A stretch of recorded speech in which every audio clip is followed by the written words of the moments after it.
I never thought the day would come when I'd stare at the balance sheet and feel like the floor had dropped beneath me. I don't understand, I muttered, my voice barely above a whisper, staring at the numbers that made no sense. My best friend Mark leaned over my shoulder, squinting at the screen. You're telling me your brother owns the company now?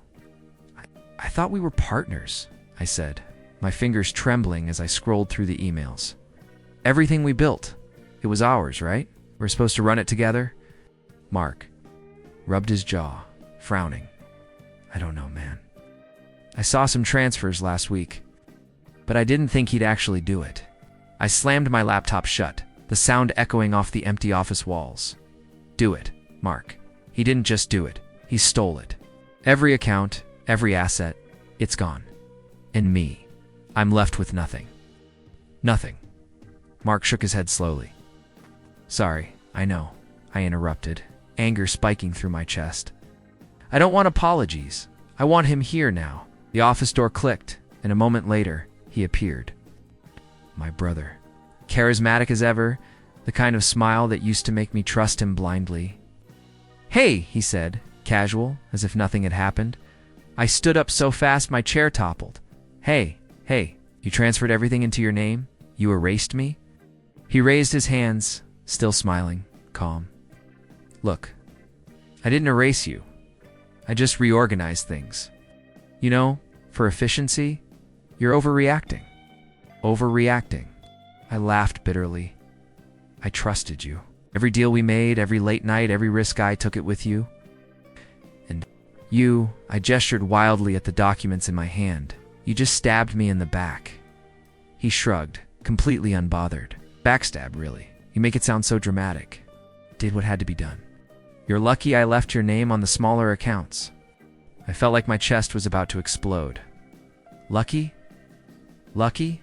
Mark? Am I dreaming? Am I in some nightmare?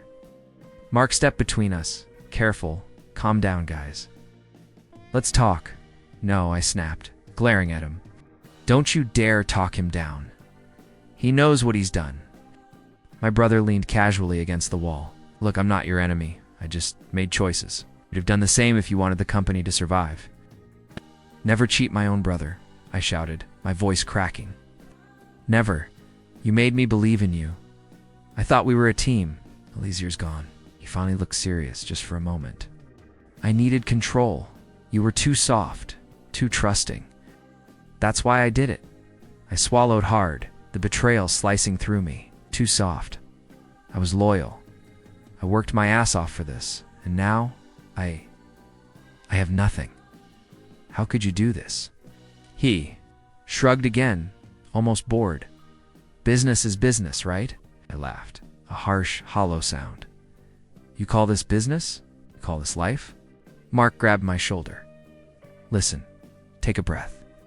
Don't let him see you break down. We'll fix this. I shook him off. No, Mark, this isn't about fixing it right now. This is about him seeing what he's done, seeing it hit him. Turned back to my brother. Do you even feel anything? Regret? Shame? Or is it all just power? He smirked. Regret is a luxury. I didn't regret it. Not yet. Stared at him, disbelief turning into cold, simmering anger. You're a coward. A selfish, manipulative coward. And you'll pay for this. Swear you'll pay. He chuckled. Pay? Come on, don't act like you had a choice. You were weak. You let me do this. Weak. That word burned worse than anything else. All the late nights, the meetings, the sacrifices I'd made, dismissed in a single sentence. Clenched my fists. I trusted you. I believed in you. And you took everything and smiled while doing it. You're disgusting. He tilted his head, his voice almost teasing. Funny how you're still standing here yelling at me. Could have walked away weeks ago. Instead, you're here, whining. I took a step closer, my heart pounding, voice low but venomous. I'm not whining. I'm warning you. I will take back everything, every single thing. And when I do, you'll understand what betrayal really feels like. Looked at me for a long moment, then smirked again. We'll see. Good luck, little brother. I didn't respond. I just watched him walk away, the office suddenly feeling emptier than ever. Mark stood next to me, shaking his head. I can't believe he... Man, I didn't think he had it in him. Neither did I muttered. Neither did I. But that's over. That's done. I won't let him win. Mark nodded. Then what now? I clenched my jaw. Now. Plan, quietly, strategically. He thinks he's untouchable, but he doesn't know me yet. He doesn't know what I'm capable of. For the first time since seeing those numbers, a spark of determination flared inside me. I could feel it cold, sharp, unwavering. This wasn't just about the company. It was about respect, trust, and proving that betrayal has consequences. I'm going to take everything back, I said, my voice steady. He's going to regret the day he decided to betray me. Mark smirked. That's the brother. I know. Let's start planning. I nodded. But inside I felt a storm hurt, rage and resolve all twisting together. The man I once called family had destroyed my world. And now, I would rebuild it. I couldn't sleep. Not 1 minute. My mind replayed every word my brother had said, every smirk, every shrug. I tossed and turned, staring at the ceiling. How could I be so blind? I muttered to myself. Mark sat across from me in my cramped apartment, nursing a coffee. You're punishing yourself, man. You didn't see it coming, but that's not your fault. It's my fault. I snapped, rubbing my face. I trusted him. I believed in him. I gave him everything, and I stopped, swallowing hard. The anger felt like fire in my chest. He took it all. Mark shook his head. You can't live there, but you need a plan. Something real, not just rage. I stared at him, my hands clenching into fists. A plan? I don't even know where to start. He's running everything now. My name doesn't mean anything to anyone. You're stronger than you think, Mark said. Remember the negotiations we handled together? You weren't just lucky then. You're smart, resourceful. I let out a bitter laugh. Smart, resourceful. Smart doesn't stop your brother from stealing your life. Smart doesn't wake you up at 3 a.m. thinking you failed at everything. Mark leaned back. Said, maybe it's time you learned more. Strategize. Build your own foundation. Start from scratch if you have to. I can't go back to square one, I whispered, the defeat pressing down. I can't. You can, Mark said firmly. You'll be surprised what you're capable of when you stop feeling sorry for yourself. Later that week, I met Mr. Collins, my old mentor, a man with steel gray hair and sharp eyes. Eyes. I heard what happened, he said, pouring tea. Your brother's actions? Despicable. But anger alone won't fix this. You need knowledge, strategy, and patience. I nodded, gripping the cup. I feel worthless. I've lost everything. Out. How do I even start? You start by accepting reality. Then you build. Learn the weak points, understand management, finance, and people. Don't rush. Don't act out of revenge. Let it come from discipline, from foresight. I frowned. It's hard to separate anger from action. Collins leaned forward, voice calm but firm. That's why you're here. You'll learn to focus that fire, not be consumed by it. Every decision counts. Every misstep can cost you more than money. Sometimes it costs your sanity. I need that, I said quietly. I can't fail again. You won't, he replied. But it takes time and humility. Remember, the strongest victories are the ones you earn, not the ones you steal. Later that evening, I called Mark. I met Collins today. He's intense, but he knows what he's talking about. Good, did he give you some hope? Mark asked. Not hope. A way to fight back without losing myself. Mark chuckled. Hope's fragile. A few days later, I ran into Victor, a rival business owner. His smile was sly, confident. I hear your brother took everything. Terrible, man. Don't remind me, I muttered, bitterness in my tone. Victor leaned closer, lowering his voice. Listen, I can help. There are shortcuts, few strategic moves, and you could have control back within months, maybe even more. I froze. Shortcuts, yeah, he said. A little bending of rules, a little leverage. Nothing. Criminal's a smart business. You can beat him at his own game. I studied him, unsure, and the cost. Just your morals, he said, smirking. You want revenge or you want to stay clean? Your choice. I laughed bitterly. Revenge isn't worth becoming the person who betrayed me. I don't know if I can do it your way? Victor shrugged. Suit yourself. But time's ticking, and he's making mistakes. Could turn them into leverage. Or you could wait, slow and patient, like I suspect you'll do. I clench my jaw. Slow and patient, that's me. I won't stoop to his level. I'll make him regret it, but on my terms, not some shortcut. Mark called that night. Okay, you sound different. I'm thinking, I said. I realized something today. I can't rely on shortcuts. I can't let anger control me, but I can learn. I can rebuild. I can plan. And then, I can take everything back. Finally, Mark said, relief in his voice. That's the fire I know. Nodded to myself. Yeah, I've been crushed. Humiliated, but that's over. Have skills. I have allies. And I have time. Thinks he's untouchable, but he doesn't know me yet. Good, Mark said, because when he finds out, he's going to regret the day he crossed you. Smiled, grim and cold. Oh, he will. Every single day. I spent the next few weeks quietly rebuilding, learning financial software, studying business strategies, talking to loyal staff who remembered my dedication. Every meeting, every conversation, every late night made me feel alive again. I wasn't just plotting revenge, I was rediscovering myself, piece by piece. Mark checked in constantly. You're getting sharper every day, I see it. The old you is gone. This new version is dangerous. I laughed softly. Not dangerous. Just prepared. I won't make the same mistakes twice. Soon he'll see that. The fire in my chest was no longer anger, it was focus. Quiet, simmering determination.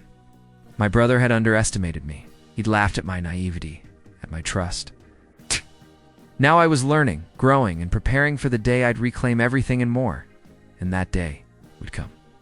I watched him stumble through his office, papers scattered across the floor. My brother, my blood. The man who had stolen everything from me? And now I was finally watching him falter. Do you even know what you're doing? I asked quietly, leaning against the doorway. I hadn't shown myself to him until the moment felt right. He froze mid-step, staring at me as if seeing a ghost. What? Al, what are you doing here? I came to check on my investments, I said with a calm smile. I hear some of the shareholders are asking questions. His face paled. I don't know what you mean, you do? I said, stepping closer. You know exactly what I mean. The transfers, the manipulations. It's all crumbling, and I have nothing to do with it. He laughed nervously. Crumbled. That's impossible. I've managed everything perfectly. You're imagining things. I shook my head. No imagination, just facts. Insider tips, quiet partnerships, loyal allies, people you never noticed, and now they're questioning your every move. They're watching, waiting. He took a shaky breath. You can't do this. It's my company. Own it, technically, I said. But the shareholders have a voice, and I've made sure they're listening to reason. Funny how trust works, isn't it? They trust me now. He backed away, panic rising in his eyes. You tricked them? I didn't trick anyone, I said softly. I proved myself. I worked quietly while you played games, and now you're exposed. All your mistakes, every reckless decision, they're out in the open. He stumbled into his chair, hands trembling. I don't understand. How did this happen? You underestimated me, I said, settling into the chair opposite him. You thought I'd crumble, that I'd let you win. You thought I was weak, but I wasn't, and I'm not. He ran his hands through his hair. Please, I can fix this. I can stop. I interrupted firmly. There's nothing to fix, not for you. You should have thought about that before you betrayed me. He looked down, shame written across his face. I didn't think. I thought I was doing the right thing. I echoed, incredulous. You stole everything from me. You destroyed my life. And you call that the right thing? He flinched. I didn't realize how far it would go. I didn't mean for this to. I shook my head. Intentions don't erase consequences. Actions do. Now you're paying for yours. The first time, I noticed the fear in his eyes. Not just panic, but the dawning realization that control was slipping, that power wasn't permanent, that karma, patient and silent, had arrived. I leaned back, letting the silence settle. You made one crucial mistake. You underestimated loyalty. You underestimated patience. You underestimated me. He swallowed hard. Please, just tell me what you want. Money, shares. I'll do anything. Anything. Smiled faintly, cold. But calm. I don't want anything you think I want. I don't need your apologies, your panic, your pleas. I want balance restored. Justice, and maybe a little satisfaction. He blinked, confusion and desperation mixing in his gaze. Satisfaction? You're not going to destroy me? Destroy you? I laughed softly. No, you're already destroying yourself. Every rash decision, every desperate call, every mistake, it's unraveling you. I don't need to touch a thing. He slumped forward, hiding his face in his hands. I was wrong. I didn't mean. I didn't know. Save it, I said, my voice firm. I don't want excuses. I want acknowledgement. He took. Everything. You betrayed trust. You humiliated loyalty. And now, you're watching it all slip away. He looked up, eyes red. You're enjoying this? Not enjoying. I corrected him. Satisfied. Relief. Watching someone who thought they were untouchable realize they're vulnerable. It's necessary. It's the truth, catching up to you, and you needed to see it. His hands shook.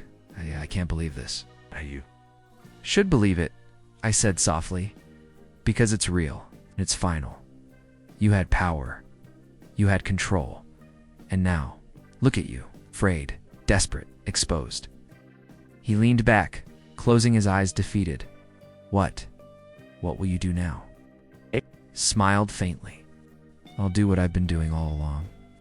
Build, learn, wait, and act with precision. I won't make reckless moves. I won't stoop to your level. But make no mistake, I will reclaim everything carefully, strategically, and completely. Nodded slowly, shame and fear mingling. I see now. I held up my hand, stopping him. You don't get to speak. Not yet. Actions speak louder than words, and yours have already spoken, loud enough for everyone to hear. I leaned back, letting the silence stretch. Watching him fidget, panic, stumble, watching him understand that the rules had changed, felt like the calm after a storm. The storm was me, quiet, patient, calculating, and unstoppable. Mark's voice came to mind. Patience, focus, strategy, that's how you win. And he was right. Every secret meeting, every alliance, every quiet step I had taken, all of it was paying off. Not because of luck, but because I had learned, adapted, and stayed true to my principles. The corporate allies I had quietly enlisted now supported me openly. Insider tips, careful guidance, and shared loyalty were turning the tide. Every misstep my brother made became more obvious, more damaging. And he couldn't do a thing without exposing himself further. I took a sip of water, watching him slump lower in his chair. Do you understand now? I asked. He didn't respond. We're hollow, empty. I didn't need words. The fear, the regret, the realization, everything was written across his face. I felt a strange calm wash over me. This was justice, but not in a violent sense. This was karma, patience, and intelligence at work. He had destroyed me once. I had been crushed, humiliated, and broken. But now, I was rising, stronger, wiser, and untouchable in my own right. He looked up, voice trembling. Please, just tell me what you'll do. I smiled coldly. I'll rebuild. I'll take back what's mine, and you'll watch. You'll see what happens when betrayal meets patience and strategy. That's all you need to know. And as I left his office, the weight of years of humiliation lifting from my shoulders. I knew one thing with certainty. The power had shifted. Completely. I was in control now. I watched him from across the boardroom table. My brother slumped in the chair, eyes red, hands trembling. The once confident man who had stolen my life now looked smaller than I ever remembered. "Please," he began, voice breaking. "I was wrong. I never should have done what I did. I'm sorry. I'll do anything to fix this." I leaned back, studying him, my expression calm. "Anything?" I asked. "Yes." He leaned forward, desperation spilling over. "Anything? Name it. I'll comply. I'll undo it all. Just forgive me, please." I shook my head slowly. "You think forgiveness fixes everything? You think your panic erases the years of betrayal, the humiliation, the losses?" He swallowed hard. I made a mistake. A huge mistake. I didn't. No. I didn't realize how far it would go. "You didn't know?" I echoed. "You stole from me, lied, manipulated. And now you're saying you didn't know?" I didn't think it would hurt this much," he admitted, voice shaking. "I just wanted control. Thought it was for the company, for us. I didn't realize how wrong I was." I let out a bitter laugh. "For us? For you, maybe? Never for me. Never for anyone else." He looked down, shame spreading across his face. I lost perspective. I was greedy, foolish. I see that now. I'll make it right. Anything. Just tell me." I folded my arms, letting the silence hang between us. Every word he said, every pleading glance, it was satisfying in a cold, measured way. Justice doesn't need to be loud. It works quietly, patiently, inevitably. "You understand that this isn't about what you can give me," I said finally. "It's about understanding what you lost. Trust isn't just money. It isn't control, it's loyalty. Something you destroyed." He nodded, trembling. I understand. I was blind. I didn't see the person I was hurting. I didn't. "See my brother?" "Exactly," I said, my voice calm but firm. "And now you see, but it's too late for apologies. You can only watch as the consequences unfold. That's the reality of betrayal." He bowed his head, voice barely audible. I'm ready to accept whatever comes. I deserve it. I deserve everything." I leaned back in my chair, folding my hands. "Good. Because humility is the first step toward understanding. You'll watch, you'll learn, and maybe one day you'll respect what you once destroyed." He lifted his eyes, desperation still there, but tinged with realization. "Will you let me keep anything? Can I recover even a fraction?" "You'll get what remains after your actions," I said. "And that's all? I won't destroy you. You've already done that to yourself. That's lesson enough." He exhaled, shakily nodding. I never expected this. I thought you'd come at me, take revenge, humiliate me in front of everyone." I don't need to humiliate you," I said. "You're doing a fine job of that yourself. The panic, the mistakes, the desperate calls. Every misstep you've made exposes the truth. Just let it happen naturally." He closed his eyes. I can't believe it. I lost everything, and it's my fault." "Yes," I said softly. "It's your fault, but it's also a lesson. Betrayal has limits. Actions have consequences. Power is temporary. Trust is precious. Hope you never forget that." Mark, who had quietly observed from the side, leaned over and whispered, "You handled this perfectly." Calm, composed, letting him face himself. Couldn't survive a confrontation like this. I nodded. "Patience, Mark. The strongest victories aren't loud. They're quiet, inevitable, and leave a mark without destroying unnecessarily." Corporate allies, those loyal few who had helped me reclaim control, now watched from their offices and phones. I could feel their quiet pride, their satisfaction at witnessing the transformation. Not mine alone, but the team's. Together. We had turned humiliation into strategy, anger into action. I turned my gaze back to my brother. "Remember this feeling?" I said. The helplessness, the fear, the regret. Let it remind you what betrayal costs. Maybe one day you'll understand the value of trust. But for now, live with it. He nodded again, voice broken. I understand. I'm sorry. Truly, I let out a long breath. Sorry isn't enough, but understanding, humility, and acceptance, that's where redemption starts. Maybe you'll learn. Maybe you won't. That's your choice. Mine was to rise without stooping to your level. The office felt quiet, calm. A sense of closure settled in me, heavier than any anger, sharper than any desire for revenge. I had won not through cruelty, but through patience, strategy, and self-control. I glanced at Mark. It's done. For now, the lesson is learned. The company is secure, and I paused, letting the weight of it sink in. I've grown, stronger, wiser, and in control. I can breathe again. Mark smiled, and he learned it the hard way. Perfectly executed. I nodded, looking back at my brother. Remember this, always. Betrayal may seem easy in the moment, but it carries a cost you can't pay off quickly. That's the lesson. It's justice. And now, I move forward, stronger than before. For the first time in months, I felt calm. Not vindictive, not angry, just complete.